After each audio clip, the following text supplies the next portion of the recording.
One summit features more than 300 speakers from around the world and over 200 sessions, including workshops, masterclasses, and Ask Me Anything sessions.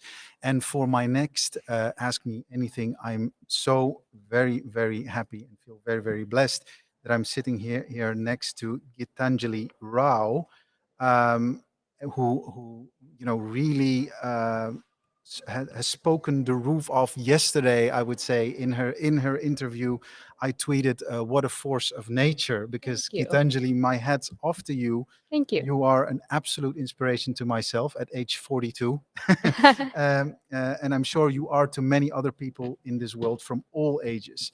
Um, Now, what strikes me is that you're not only very clever, obviously, but you're also extremely eloquent and possess the verbal talent to clearly explain the problems that you tackle. And you present your solutions very clearly to the world. So, my first question is, where does that verbal skill where does that come from? Let's leave alone the scientist part. First of all, I appreciate it. Thank you all for having me here Mhm, today. It is just such an incredible opportunity to be at Wise and to be here. I think that's a hard question to answer mhm. because it's not something that I guess I was taught essentially. Yeah, I've always loved speaking. good. I just loved putting my message out there, whether it's something that matters or it's something that doesn't. Yeah, And I think once I get really passionate about something I'm talking about, it kind of just works, yeah. right? And I think I was also put into so many situations where I was just so uncomfortable at a young age, Mm, and that I had to learn to basically communicate and learn to put myself out there in the best way possible. yeah, And I think just by being myself, like I'm a 16-year-old, I'm South Asian, and I'm a female, it's very easy to be undermined for what I do. yeah, And so that's really just another thing I like to throw out there in the middle yeah. is communication has just become an important part of my daily life because my voice helps me speak for who I am. Yeah, So that's it. Well, again, my hats off to you. I really, you demonstrate that age should not be an impediment thank you. for those who desire to change the world for the better. Now, you are an inventor. Hmm. You're a speaker. You're a UNICEF youth I advocate. am. Hmm. You were Time Kid of the Year, which is quite a title and Thank an you. enormous acknowledgement. You've been interviewed all over the place by by practically everyone, and again, very well deserved. I would like to dive into your invention specifically because Yeah. the journey started with Tethys. Is that correct? Um, Or Started before that, I would like okay, to say. I think it was when I was 4 or 5 years old, I was coming up with ideas. yeah, Tethys was definitely my first ever, I guess, prototype, the first tool that I built yeah, and the first tool that's actually gotten somewhere per se. yeah. Um, yeah, And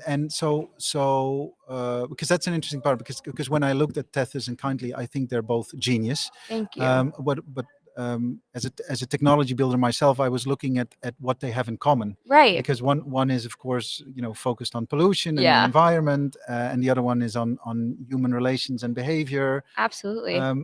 Do they have a commonalities for you? And that's a very common question that I get is Yeah, because I do quite literally tend to go from thing to thing to thing, yeah, right? yeah. And people are always like, "Oh, what do you want to major in?" Like, you do so much. What is your goal? Like, Yeah, what are you trying to do at the end of the day? yeah. And long story short, I don't really know because Okay. I really, again, I'm a teenager. I try and jump from thing to thing Yeah, and see what I want to do.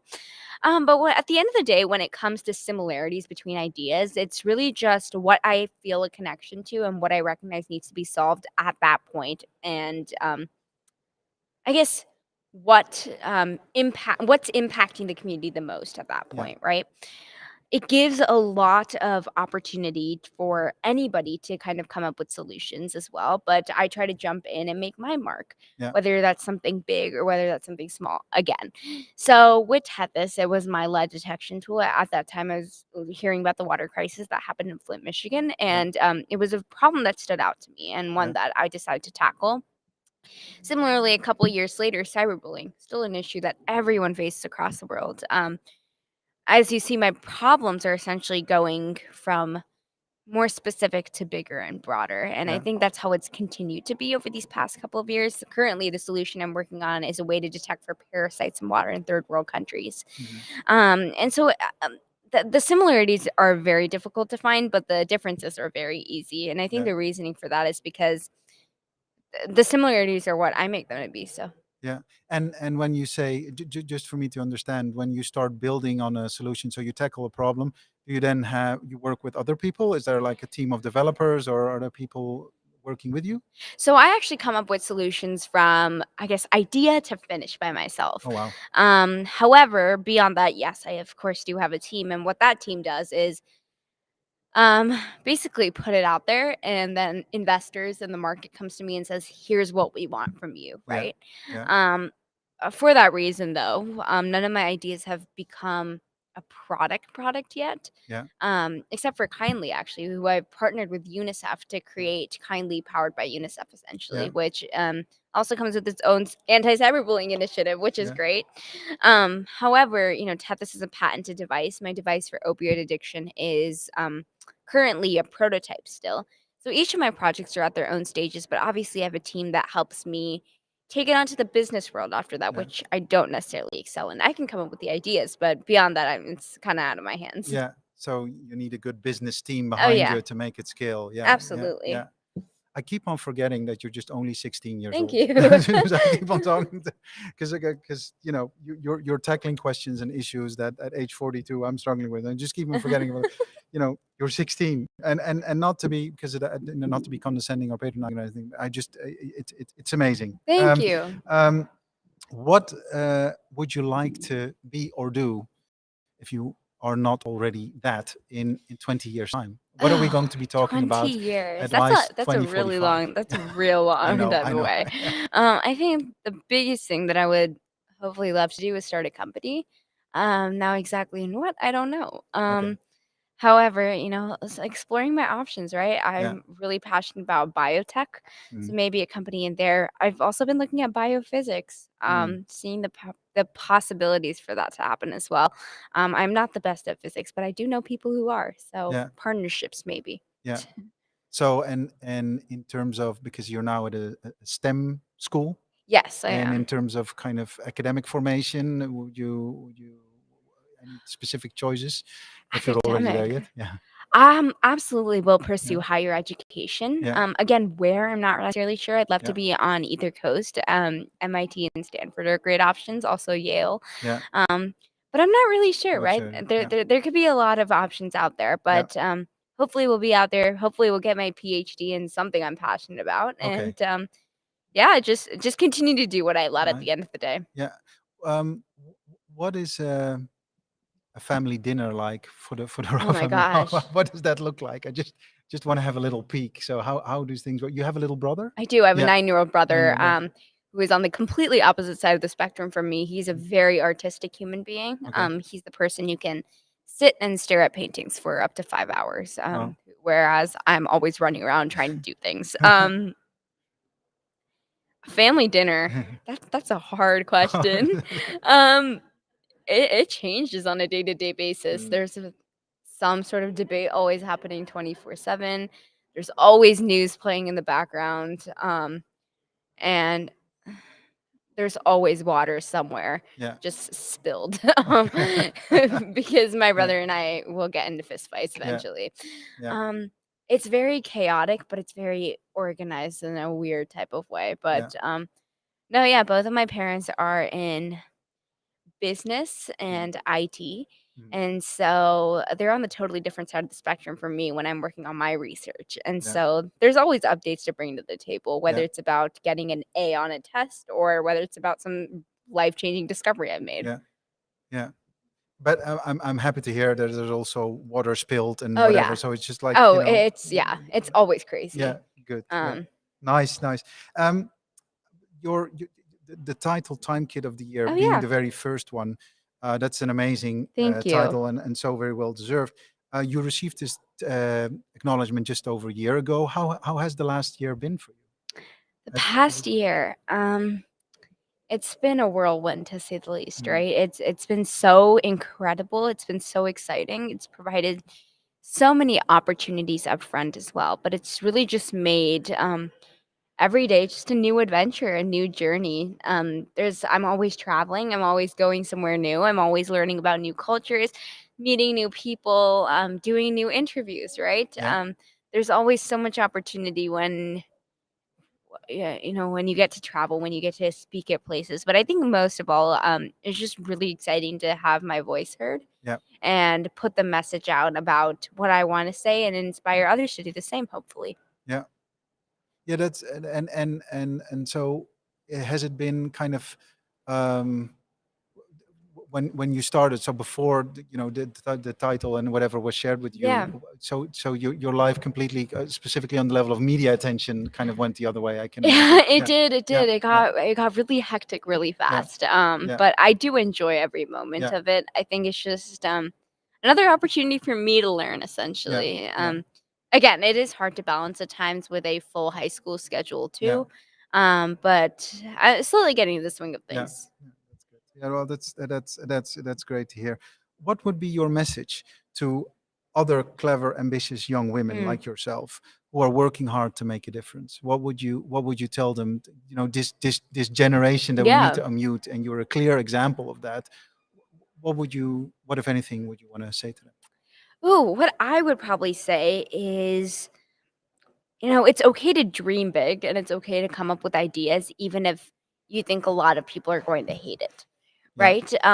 For a long time, I hid behind who I really was because I was so scared of what other people would think of me. Hmm. But what I realized is that you can't change what people think of you, but you can change how you react to them. Yeah. And that's what I've kind of been learning to do over the past couple of years is recognizing that, there will be people who shoot you down. There'll be thousands of people who will tell you that you can't do what you're doing just because you're a girl or just because you don't look like everybody else in the field. But at the end of the day, you have the same amount of power as everyone else, Yeah. right? And I can say that from personal experience. Yeah. Again, such a strong message, and Thank thank you you. so much. And also that that you see the downside of the struggles, and that I people do, yeah. don't necessarily believe in you, and must have taken so much strength to get Tethys and Kindly, and as you said, other tools that you might have started with that didn't go Yeah, anywhere. Like, that takes perseverance, that takes skill, that takes it patience, does. and it's admirable that you've given Thank given you. it all the time. um not going 20 years from now, but what are we going to hear or see from you next year? Next year, a few things. So I'm looking to create an innovation curriculum, incorporating innovation earlier into the curriculum as well.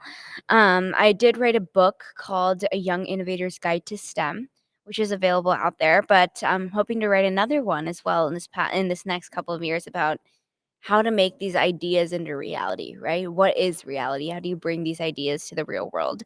But not necessarily going in the money phase. Just stopping at impact and seeing how Yeah. that goes. And this next year, I also want to introduce innovation hubs in countries across the world who may not have the same amount of resources as we do in the United States. Potentially also recruit youth innovation advocates Yeah. who can run these workshops with me Yeah. everywhere and kind of be, I guess, examples of innovators and I guess representatives for innovation in their prospective countries. Yeah. So those are some of my immediate plans. I'm going to continue partnering with big organizations as well, such as UNICEF. I did recently do a brand deal for the computer brand Lenovo, and for Lenovo's Kind City project too. Yeah. Which has also been such a great opportunity to talk about what the future of a kind city looks like. And I think providing more opportunities like that for students, but also just for the general public is what kind of more stuff that I wanna do next year. There's a lot in There's store, yeah. but, it's all fun, Yeah. and, hey, there's never really a deadline. Yeah. It's my own deadline, Yeah. so No, and you also need to be at school and kind I of do do. all of these Yeah. things, but it's amazing. Going back to that innovation hub, is there a way for people to already get involved, or how? Because you've come to the right place at the World Innovation Summit for Education. Yeah, absolutely. So with my innovation hubs itself, I'm actually looking for people to partner with to be able to create these hubs in multiple places across the world. So I run innovation workshops for schools in refugee camps such as Kenya, as well as a lot of West African schools, especially in the Ghana area. Also run a lot of workshops for girls schools in Afghanistan. And what I've seen is that they do have the passion, the drive, but sometimes they don't have the resources and the workshops available to bring their ideas to reality. Yeah. So the goal is to create, hopefully little rooms or areas where students are able to spread their ideas and create startup ideas, no matter which country they're from. And that's the goal of the innovation hubs. But I don't really know how exactly I'm going to get there, but I know it's a step in the future. So if anybody wants to, keep up with my journey on that as well, you can check out my website at gitanjalirao.net, and it has all of the details about my journey. Hopefully, we'll have some updates about my hubs there in a bit. But I'm actually looking at partnering with an organization and potentially educational organizations to be able to make that happen.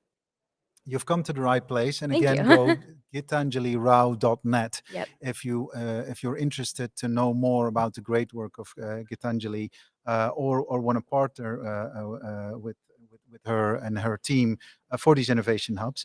I'm going back to the opening plenary of yesterday, because we're talking about unmuting the next generation, and lots of concrete examples are given about, it's all nice and lovely to have a buzzword like unmute, but what does that look like in practice, right? Yeah. So one of Yeah. the suggestions was, well, listen, teachers have as much to learn from students as the other way around, right? So the learning relationship is a two-way street, not a one-way street. So is that a point of view you agree with, or what's your take Absolutely. on that? I do a lot of in the workshops that I run, one of the biggest questions that I get is, what do you look for in a good mentor, right? Hmm. And in ways, teachers are mentors. And what I've recognized is that a good mentor is someone that you can learn from, but also someone that can learn from you. Yeah. And I think that definitely applies to a teacher, right? You were talking about what the word unmute really means. And what that means, I think, to me is being able to put teachers and students on the same playing field, Yeah. and recognizing that teachers can learn from students just as much as they can learn from teachers. Yeah. Shout out to my physics teacher. He's my favorite teacher. And what he did in the beginning of the year was he set up a list of expectations that he had for the class, but also a list of expectations that he had for himself. Yeah. And he spent the 1.5 hour class just adding things to the list, taking things off the lists. And by the end of that, it was kind of like, you don't want tests, we'll get rid of tests. Yeah. You want only 2 quizzes this year, we'll add only 2 quizzes this year. Wow. And I think that's what we need to see, right? More flexibility in teachers, more opportunities, because a lot of times students have been stigmatized to be put in the way, Yeah. right?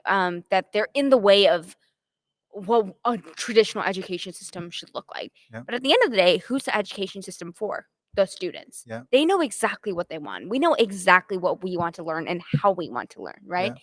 Yeah. And it's a huge risk for the education system to say, hey, let's put this in the hands of the kids. Yeah. But once that happens, once a little bit of trust is put in the kids, the rest kind of just follows itself. Yeah. And it makes it much easier for anybody to kind of get involved. Yeah. And no one said like, let's do it completely different. I think just give, allow for students and children to share their perspective. And there could be many procedural things put in place to do that, right? So that it doesn't, go in a completely opposite direction. It doesn't have to be, it could be incremental Absolutely. steps. It doesn't Yeah. have to be like one completely Right. different. Just like you were saying, you don't need to just scrap everything and start Yeah. again. It just Yeah. needs to be steps to be able to look at how can kids' perspectives be taken into account. That's all, I'm asking for. That's all we're asking for, essentially. Yeah. Yeah. That's a very it's a very good perspective. I'm looking for something to make it more concrete. So we just had an interview with Sheikha Intisar, Yeah. and she basically said, like, at the end of the day, let's have a child or have a student also share what was taught that day, Yeah. right? So if a student is kind of tasked with, okay, you need to kind of feed back to your teacher what, all the things you've seen today. Yeah. Do you think that's I can something do that that. would help? Yeah. I can absolutely hear that. Yeah. First of all, yes, I think that's a huge part of it. But if we're Yeah. looking at something concrete, Yeah. something our school has started to do, and I would love to see in other schools, is that students play a role in hiring teachers. Yeah. In our school, students also interview the teachers, Yeah. Oh, and wow. they're able to pick out, who's the teacher that is most flexible, ones that's most creative, one that fits the learning style of the students. Yeah. And that's why, I've loved every teacher that I've talked to. Yeah. Because all of these teachers are ones that are hand selected from students. Yeah. And ones that, again, another huge risk. But I would love to see that in more schools, Yeah. right? I love to see that type of relationship between students and teachers and even administration Yeah. is putting the trust in the hands of the students Yeah. to hire teachers and to Yeah. see which teachers best fit their needs. Yeah. That's what we're missing. Yeah. And I think being able to do that would close a big part of that gap. Yeah. That's well. Risky move, but It's a it's risky worth it. No, but I don't think it's that risky. I think it's very good. It's very good to give a proper voice to students every step of the way, and to have them properly weigh in on things. Naturally, on both levels, there should be quality control, as well as for the teacher, the work that the teacher is doing, as well as the students. People need to take it seriously. But I Of think once course, you've yeah. done that, then I think you can get a lot out of Right, that. right. Yeah. Now let's turn the tables. Cool. This is your Wise on Air Okay. podcast. Who would you like to interview? Who has inspired you the most in your incredible journey thus far? Oh, it could be anyone. It could be anyone. Yeah, it could also be a seance if it's someone who's passed. But kind of in, when you see or read things, is there anyone that you said like, wow, I would one day love to interview Malala. Malala? Yeah. Her work is, I've connected with her off of social media, but her work is just incredible. And Yeah. just the drive and power that she does things with Mm. is something that just resonated with me. She's probably one of the first people who got me into activism. Wow. Not necessarily just doing my research, but also talking to people about it and why it's Mm. important. And again, just receiving a Nobel Prize at such a young age is such an incredible accomplishment. And her work stands by me every single day. And I know it stands by a lot of other girls who really needed that, right? That education system as well. And she's a huge role model for everything that I do. So I'd love to interview her one day. Very good choice, Malala Yousafzai, and I'm sure you'll manage one day. I'm vouching for you. Thank you. for you to talk to Malala. So also Malala and Malala's team, if you're listening, Gitanjali wants to interview you. Please allow this, because great spirits need to come together to unmute the next generation. Similar question, but then around books. Do you like to read? I do love reading. Any favorite or a list of favorite books worthy of mentioning or Ooh. recommending? A couple. I think if my favorite author is Walter Isaacson. Mine too. Yeah. With the Really? biographies. Yeah. Oh, he's incredible. amazing. It's so well written. Yeah. My favorite book right now is Codebreaker. Yeah. It's the story of Jennifer Doudna, who was one of the Nobel Prize awardees for her work in CRISPR-Cas9 technology, which is gene editing technology. Yeah. Her work is incredible. Another one of my big role models as well, along with Charpentier. And just her work is so incredible. I've loved reading her story. And I think it was just well portrayed by Isaacson too. Yeah. Another book that I really, really do recommend to people is Think Again. It's by Adam Grant. Yeah. And it is such a well-written book. Yeah. And it's the power of how to think and why we think, basically. Yeah. It's very confusing. It took me a very long time to understand it. Still kind of don't understand it, but it's so powerful to think about, what is overthinking, what is not Yeah. thinking enough. And Yeah. I've never heard someone dive that deep into thinking, and it helped me recognize how I think. Yeah. That's another huge book I recommend. If we're talking about like casual reads, Percy Jackson series, always. That's my favorite book of all times that'll never go away. Okay. Percy Jackson, the Lightning Thief. Wow, these are great recommendations. And Walter Isaacson, by the way, is also the biographer of Steve Jobs' book, and he wrote about Leonardo da Vinci and Einstein. So great.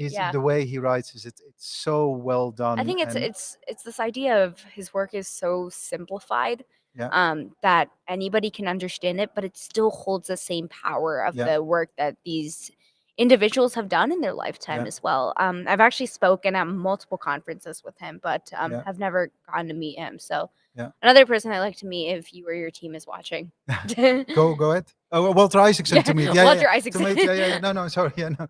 Walter Isaacson, if you're listening, we we want to meet you, or Gitanjali wants to reach you, as Adam Grant. And Adam Grant, he co-wrote also Option B with Sheryl Yeah, Sandberg, right? yeah. So which I thought, that's why I got to know his work. Mhm. And he also has a great podcast that I'm envious of. Yeah. But yeah, no, very good suggestions.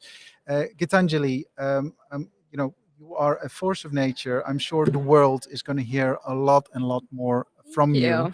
you. I'm vouching for you, and hope that all your wishes come true. That you will continue to help the world, and young women, and the next generation in the way that you do. And yeah, let's keep in touch, and let's talk on another wise. I wish you also all the best with Thank your you. innovation hubs. And once again, go to gitanjalirao.net Yep. if you want to help out. And similar, keep an eye on her initiative in cyberbullying, against cyberbullying, for UNICEF. Yeah. Gitanjali Rao, thank you very, very much for your time. I appreciate it. Thanks for having me.